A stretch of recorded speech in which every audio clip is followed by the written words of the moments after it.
Right, tino kutambirai nemfaro mukuru zvekare salamukela-ke ngokujabula-ke okukhulu chino chikamu chatinoti isusu zvinoyera zvinoshamisa zvinotyisa zvinoda kufumurwa nanti-ke ihlandla lapho esithi thina okuzilayo okwethusayo lokufuna-ke ukwenjula lapho esizwa-ke izindaba ezitshiyeneyo-ke ezenzakala-ke empilweni lapho tinonzwa nyaya dzakasiyana-siyana dzinoitika kaka muupenyu dzimwe nyaya unoti uchinzwa kuti zvinhu zvakadai zviriko here asi musi waunosangana nazvo ndopaunozoona kutoti nyaya iyi ndakatomboinzwa tichifunga kuti pazviri kutaurwa apa anenge ari manyepo asi nhasi tazozvionera pamuno sefodya zvisinei tina mama pano amai Shanti vauyawo pamwe cheteka nemukoma waShanti makadikwa amai ndinofara hangu tete makadiwo aiwa tiri right hedu kuri seko kwabviwa aiwa kwabviwa kuri nani zvishoma anditika chokwadi all right makadiko mukoma waShanti makadini tete andiri right hangu kuri sei kwabviwa shamari aiwa kwabviwa kutsvene anditika tutende ehe right ukaona munhu atibata pano ka either pane zvinoyera pane zvinoshamisa pane zviri kutotyisa pane zviri kutorwadza zvinenge zviri kutoitika muupenyu amai Shanti chirege ndichikupai mukana unokuti muchitirondedzerawo zvizere nyaya yaita kuti munge muchiuya pano tikatangira kubva kumashure nhoroondo yacho yese kusvika pamazosangana nedambudziko kuti zvakamira sei. Tinotenda tete. Tete chekutanga ndinoda kuzivisawo mhuri yeZimbabwe kuti ini ndiri mudzimai akaroorwa. Pakuzvara vana vangu ndakazvara vana vangu vashanu. Ndemurume wangu ndine vana vangu wana. Ndakaroorwa ndine mwana wangu umwe chete mukomana. Alright. Ndaroorwa nemurume wangu ndakaita vana vasikana 4. Okay. Vasikana wega. Saka mwana andisvitsa pano ndingati inamba 4. Upa vana venyu 4. Vana vangu wese vari vashanu namba 4 wacho. Alright. Ndiye andisvitsa pano. And number 3. Number 3 aiwa ndatsanangurira tete kuti pakuzvara vana it's okay. It's okay. Saka andisvitsa pano pakupawanano yangu ndikati namba 3. Alright. Tete mwana uyu ndatambura muchindoona ndasvika pano kudai. Ndingati pakukura kwemwana uyu akangokura ari mwana ane misikanzwa. Misikanzwa yake yaingowandisa. Uchingoona kuti mwana uyu akatosiyana nevamwe. Angaro upedzisire. Aiwa. Ndiye namba 3 wepakati. Wepakati anotira mashure meuyu wandinaiwe. Alright. Saka mwana uyu zvadaro tichingoona mwana uyu ane misikanzwa akasiyana nevamwe. Aita misikanzwa akaita sei achikura?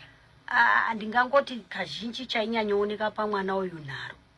Alright. Chawamutaurira chese aitoti apikise.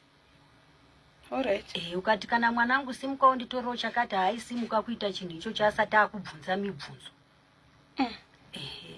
Saka zvadaro takangoti aiwa misikanzwa inoitwa nevana wese. Asi misikanzwa yakaramba ichienderera kusvika mwana uyu pane patakazoti wavhara zvikoro. Takaona ari kuuya kumba asina report book. Angari forman kana grade 5 panguva iyoyo. Tikati ko iwe zvausina report book zvikanzi aticha wana undipa report. Grade 5. Saka takazoita mukana wekuzondobvunza ticha tikati ko mwana zvaasina chikwereti che school fees. Zvafamba sei kuti mwana anoya asina report. Ticha wacho wakapindura kuti mwana uyu handina kumunyorera report nekuda kwekuti mwana uyu akandituka. Saka ndakati handikamunyoreri chi report. Akatuka ticha. Akatuka ticha. At grade 5. Zvikanzi takadzisa wanasisi wake pano hatina kumboona zvakadai. Saka takangoti misikanzwawo yemwana. Saka ndingati mwana uyu grade 7 takatanga kuona achinonoka kusvika pamba. Tichizonzwa kuti anomboenda nemumaraini achitamba nevamwe achiita sei. Zvese izvi taingoti misikanzwa yevana. Saka zvadaro mwana uyu akazoti form 1 tete. Rakapera iri. aiendawo paprivate school. Saka achienda paprivate school ndingati first term yakapera zvakanaka.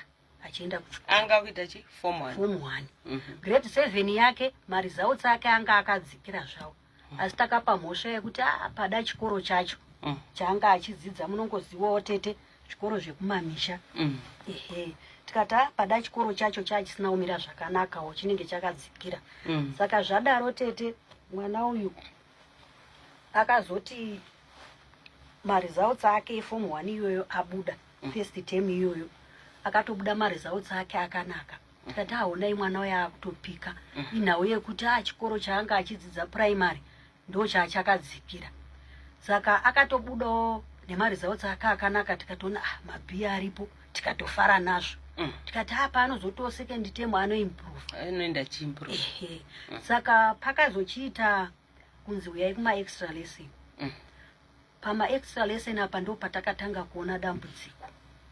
Kuti aitira kuchikoro. Aitira kuchikoro. Yenge iri holiday iyoyo achienda kuchikoro kuma extra lesson. Ndo patakatanga kuona aenda mwana kuchikoro haana kudzoka. Kudzoka kumba. Zvokudzoka manheru. Zvokudzoka manheru. Ifomani anga ari form 1. Zvokutorara iko akatoita 3 days tete asipo pamba. Tichinetseka kuti mwana uyu ari kugarepi. Kusvika tazokonfema umwe waaifamba naye achienda kuchikoro. Akati Shandewa ari kutouya wani kuchikoro. Tikati achiuya kuchikoro iye asi kusvika kumba achikanzi ari kutouya kuchikoro. Tete ndikakutaura kuti kumaraini kwandinogara vanhu havachandifariri tete. Nekuda kwekuti ndakanga ndaakutotukana nevanhu ndisati ndanyatsa kugutsikana kuti dambudziko riri pamwana wangu tete. Takazosvika pamwe pamba patakaenda tichibvunza nezvemwana uyu kusvika tata kutopomedzera mwana uyu ipapo mhosva nekuti akanga achitaka kufambidzana nemwana uyu mukomana.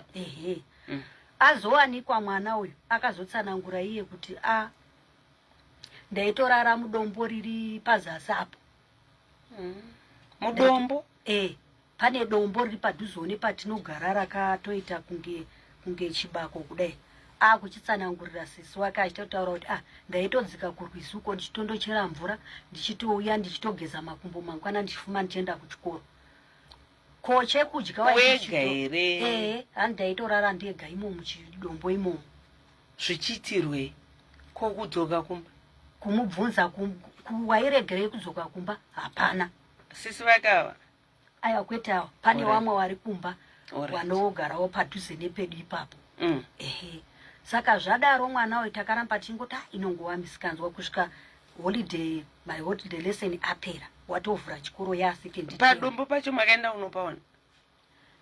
Ini zvangu handina kuzopaenda, asi paakatsanangura ndakabva ndangopaziwa kuti panguva yaakazviita kuti ndizoendepo zvangu ndigutsikane kuti ichokwadi here, ipapo handidi kunyepa tita handina. Ko hembe anga asingachinji? Anga asingachinji.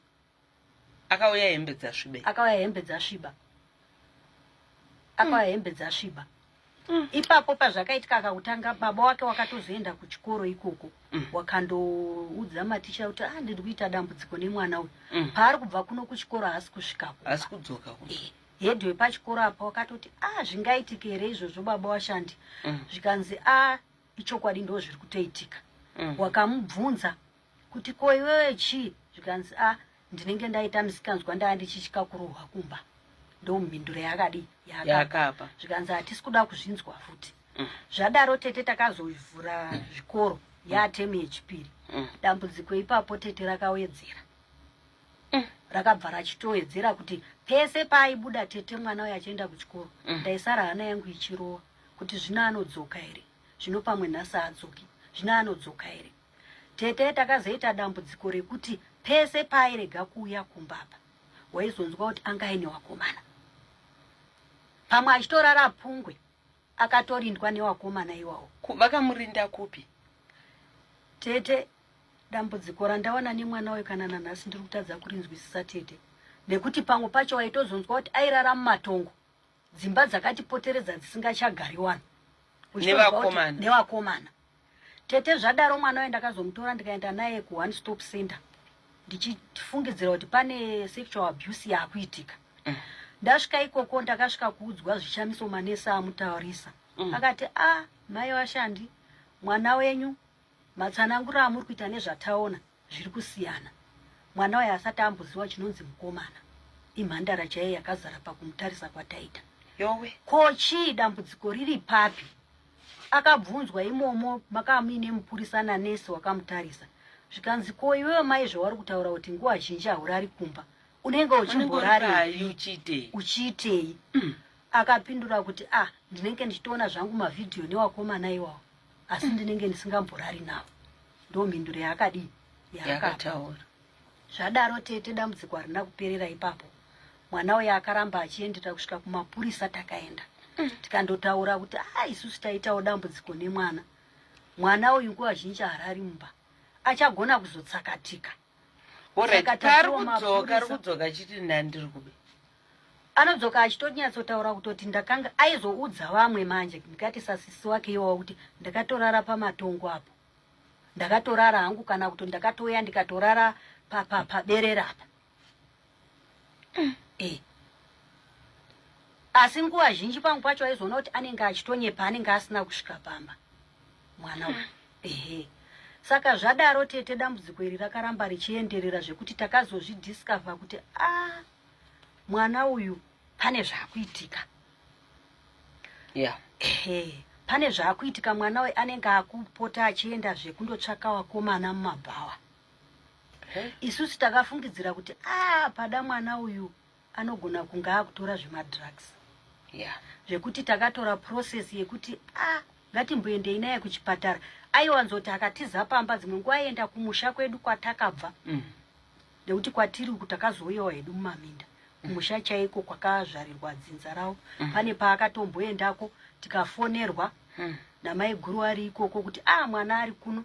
Tikati mupostei auyi. Apostwa auya tamutambira. Takati kuna baba wacho tikati baba wemwana uyu mwana ngatisadzoke naye kumba.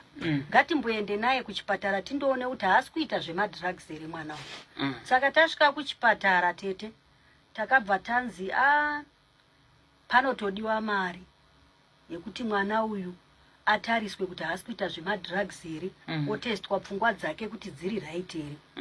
Ipapo ndo patakagumira tete tashayiwa mari. Ndobva tadzoka kumba.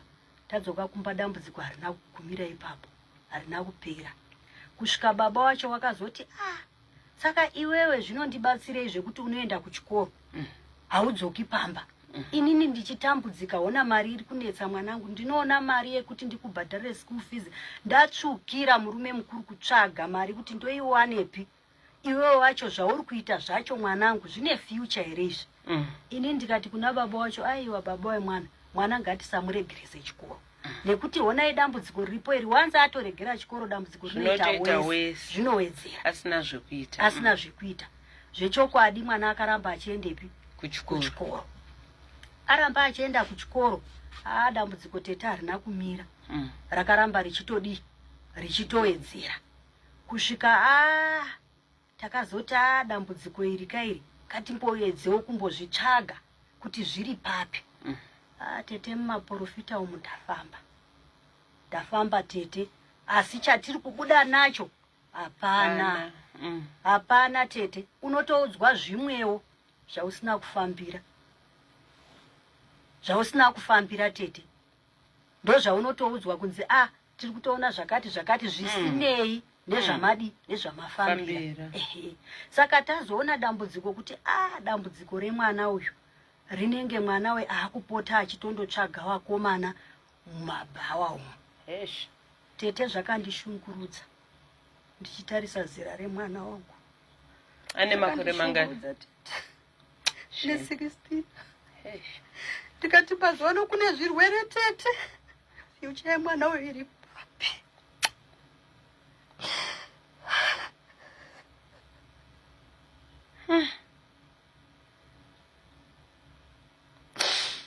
Tete ndinorwadziwa mwoyo. Zvakasvika pakuti mwana we akanga akuita unge tisingagari naye pamba. Anga asingachabati kana chinhu, kana kusuka kana plate kana chii. Changa akuita pamba kurara. Akamuka ipapo ukabika chikafu akadya. aigona kunyepa kuti nditomboenda pasisi apa. Ipapo ukazoenda kwasisi wacho unonzwa zvinzi atopfuurira, haana kana kumbobira pano.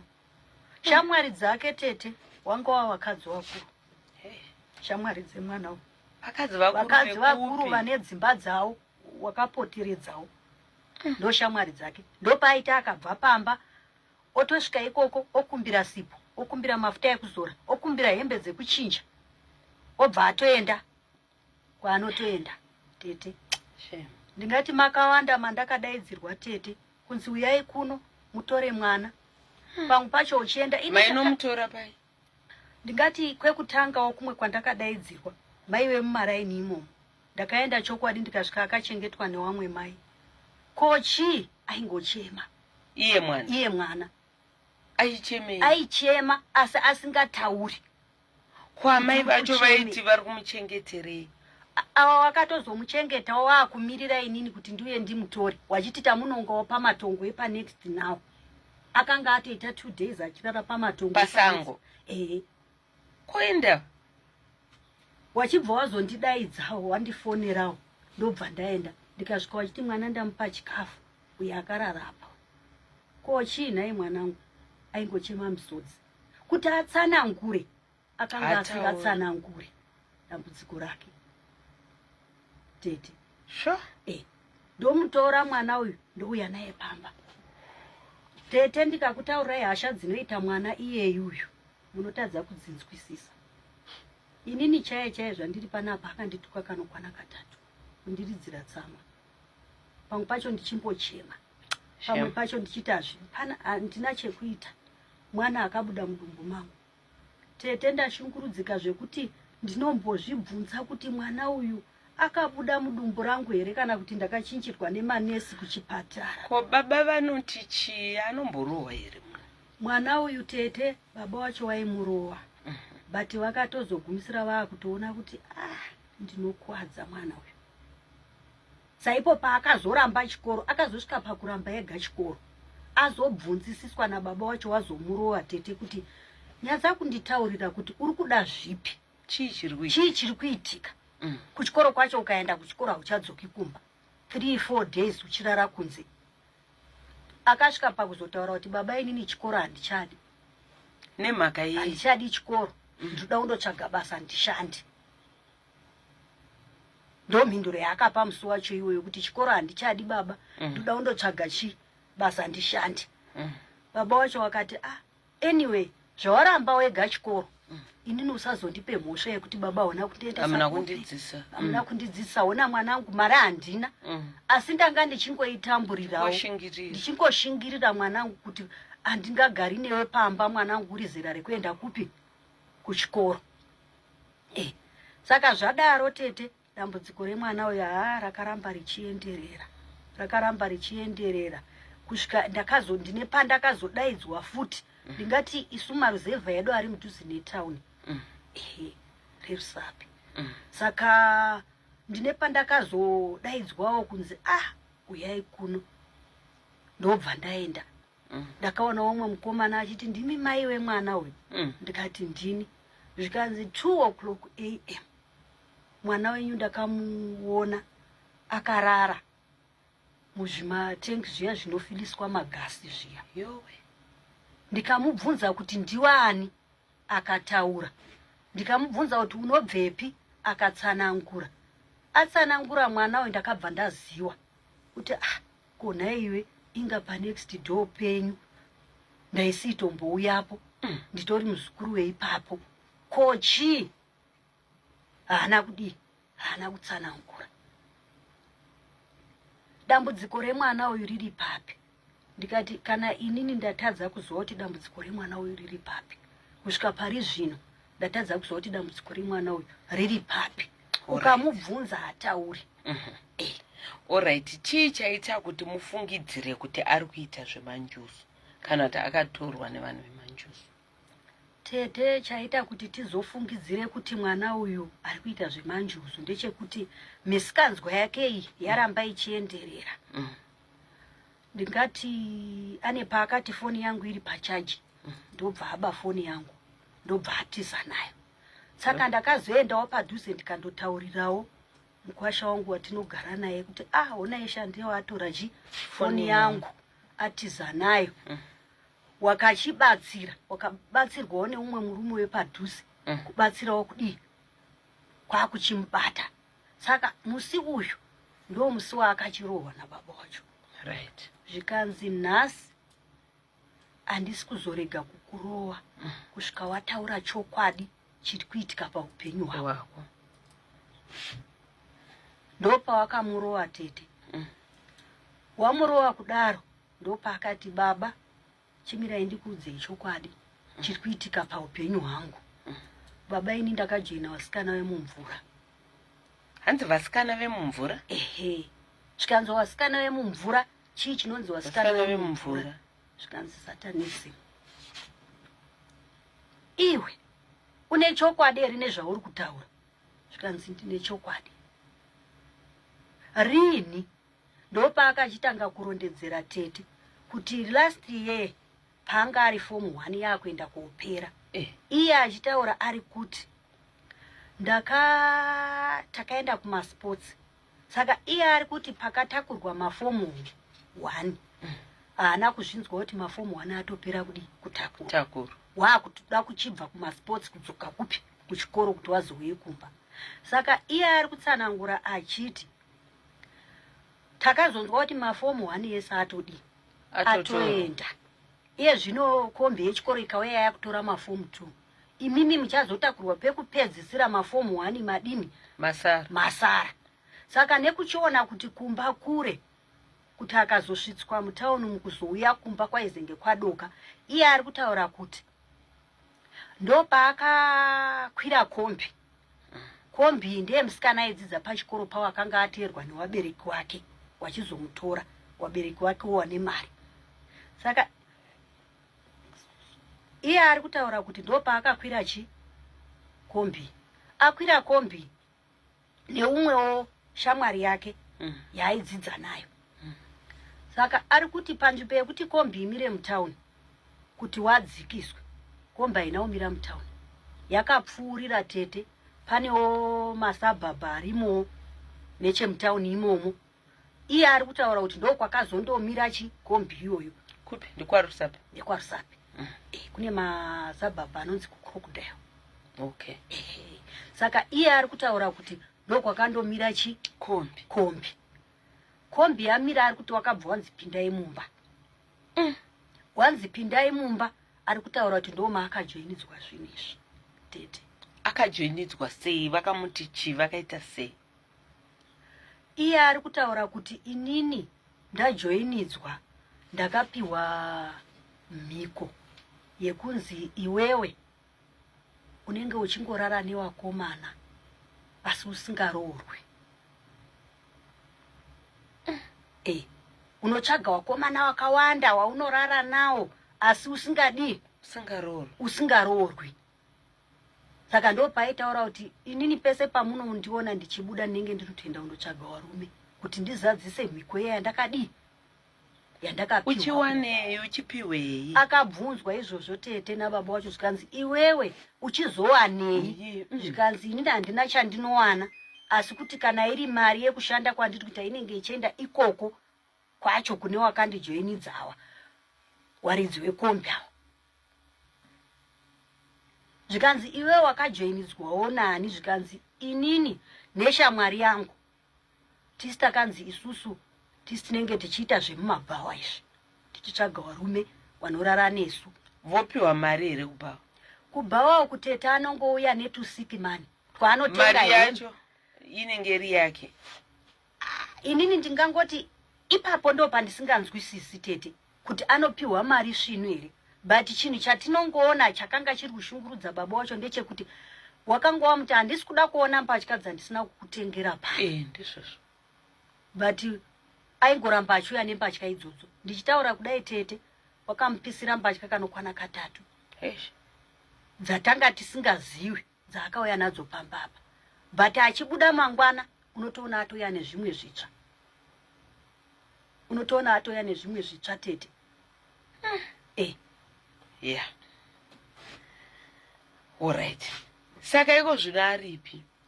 tete paakarohwa apa nababa wacho achichitsanangura zvese ndo patakarara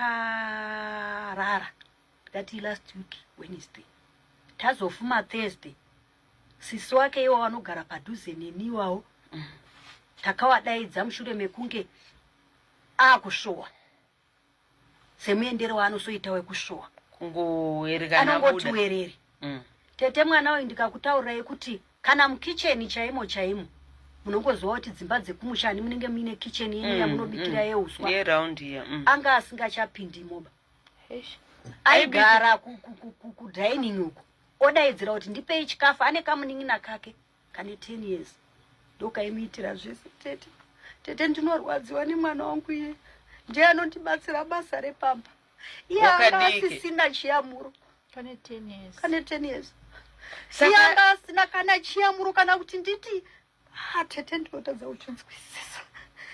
kuzvinzwisisa tete ndinotadza kuzvinzwisisa aka asina chiyamuro kana kuti uti mwana wandiri kugara naye pamba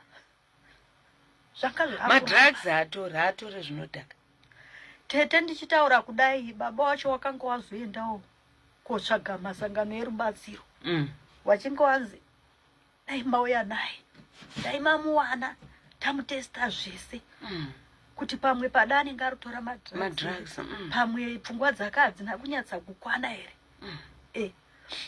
saka izvezvi hamutsi kuziva kwari kubva Thursday iyoyo tete kusvika nanhasi hatisati tambonzwa munhu akati akamuona paimbotiza apa taizoti after 2-3 days wozonzwa zvichinzi aonekwa kwakati pamwe pacho ndoti tete kufamba usiku kwainzi anorara kumabako kwairara kwese makatarizvidizvi hakuna tete ndikakutaurirai kuti ndaibuda mumba kana 12 midnight kana 1 midnight ndazonzwa kuti ari kuno tete upenyu hwangu ndashungurudzika tete ndashungurudzika ndinosvika pakubvunza kuti ndai Mwari ndo chipo chamakandipa here inini ndo chipo chamakandipa here tenzi makandinyimawo mwana mukomana muwanano mukandipa wana wasikana ndaifunga kuti ndichafarawo tete zvaramba sorry mama sorry right kumukoma wacho sisi vashandi I know sema-siblings ma-sisters munogona mbotaurawo pasina vabereki muchibvunzawo iwepo uri kutaurawo naye muri mega kuti waishandi nyatsondiudza zvaari kutaura zvemanjuzi chii anenge achiita zvokuita sei ndinombomubvunza ndaimbomubvunza pandinenge ndichienda kumba ipapapa kuti koiyo chii chinenge chichiitika andotanga kutondirafura ototi mimi hapana zvamunombondiita ndotokurowa izvizvi so hapana zvamunombondiita hapana anondirowa chero sisi wangu yanzi wese ndokurowai saka pandinomubvunza indozongonyarara sekuti hangu handidi zvekutaura ndozongomusiya akadaro asi hapana asingarafurwi baba ndowaita kakutya mbichana asi aitongorafurwa aka kamunin'ina kangu kadiki kanorohwa kuita kunge asiri mwana wamai wake shame akazobvunzwa nababa wacho tete kuti saka iwewe toziva kuti mune nguva yemuchanzi sacrifice iwewe zvinhu zvako izvo ane nguva yakadii wajoina akati gore rese ratokwana zvikanzi saka iwewe wongori kuda kusacrifice ani akataura kuti inini baba pakutanga ndaida kusacrifice mai nekuti zvakanzi unosacrifice munhu wamunoda asi baba imi pamakapisa foni yangu ndanga ndakuda kusacrifice mimi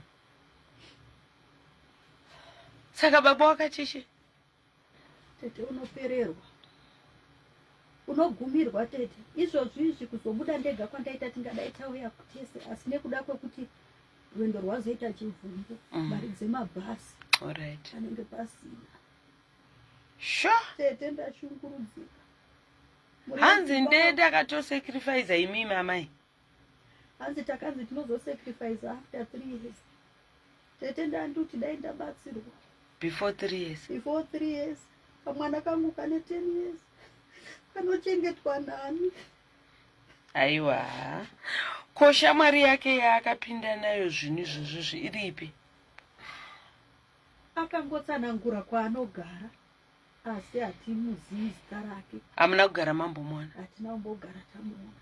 Ipo pamba apa paakataura kuti wakamujoinidza zvinhu izvi akatotsanangura nemba yacho, akatotsanangura neseinamu yacho yepamba ipapo.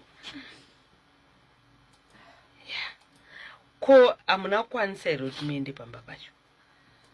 Isu takati kuenda pamba pacho hazvigoni tete.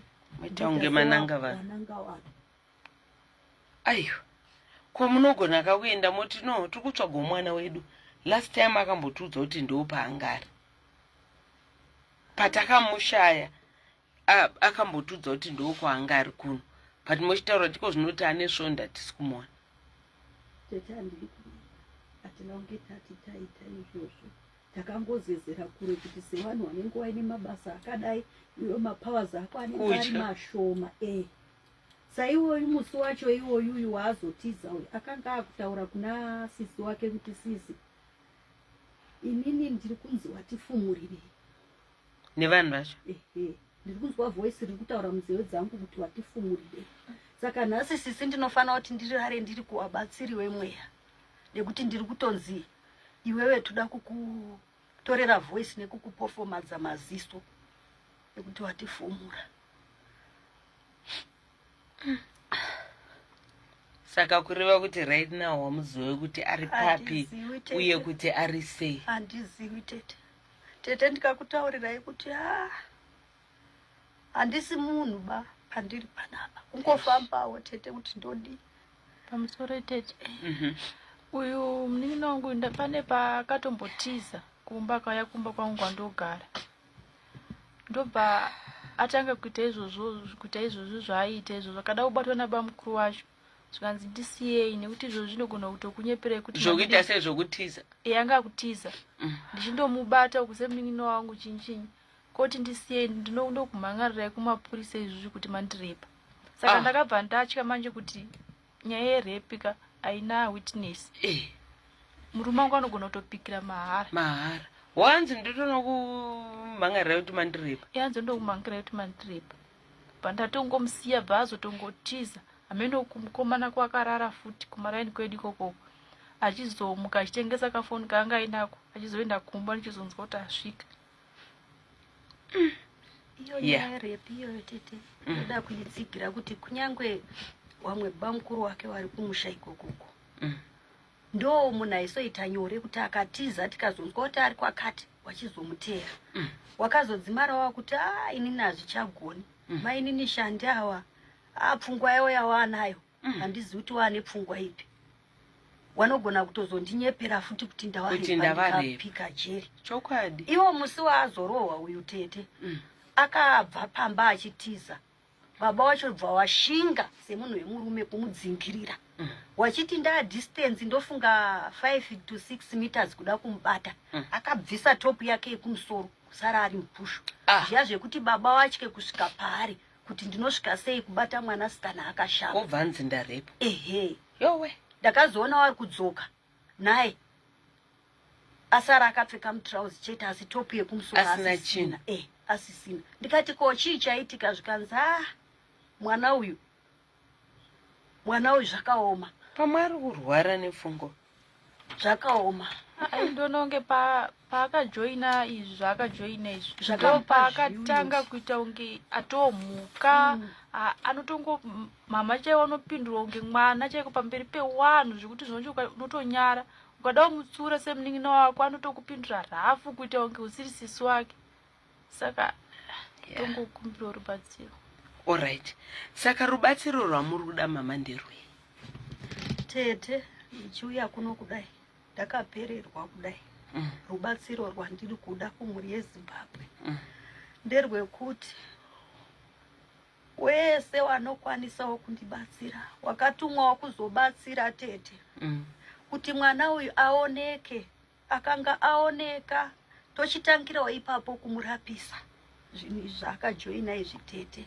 Alright. Saka inyaya yekuti kana pane vanenge vaona mwana uyu ini ndanga ndiri kuti kana ivo vabatsiri kune vanozvigona zvekuti adzoke pamba. Alright. Kana ivo vanhu venyikawo kana paina anenge amuona tete zvese. Ndo rubatsiro rwandiri kuda tete, kuti kana paino vabatsiri vanokwanisawo kutishandawo kuti aonekwe, ndogadzirwawo zvekuti adzoke kumba. Kana adzoka kumba tete, ndochitangirawo ipapo kumurapisa. Alright. Okay. Right. Ngatimbotangai nekudai. Kana pane vanenge vamuona mwana akaita sei, ane mumo wakaita sei, murefu, mupfupi, mutsvuku, akasimba, mutete, akaita sei, tombotangira ipapo. Mwana uyu tete ane urefu uri pakati nepakati. Alright. Hatingati murefu maningi, hatingati mupfupi. Ane urefu hwake uri pakati nepakati.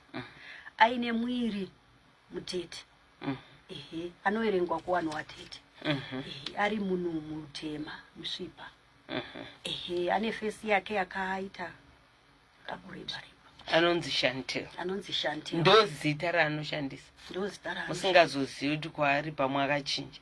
Pamwe anenge akataura rini. Alright. Asi achibva anotongozikanwa nekuti Chantel. Ndingangoti rarisiro rekupa. Alright. Okay. Saka varikuda kukubatsirai vanokubatai panhamba dzipi? Tete vari kuda kundibatsira vanondibata pa 0775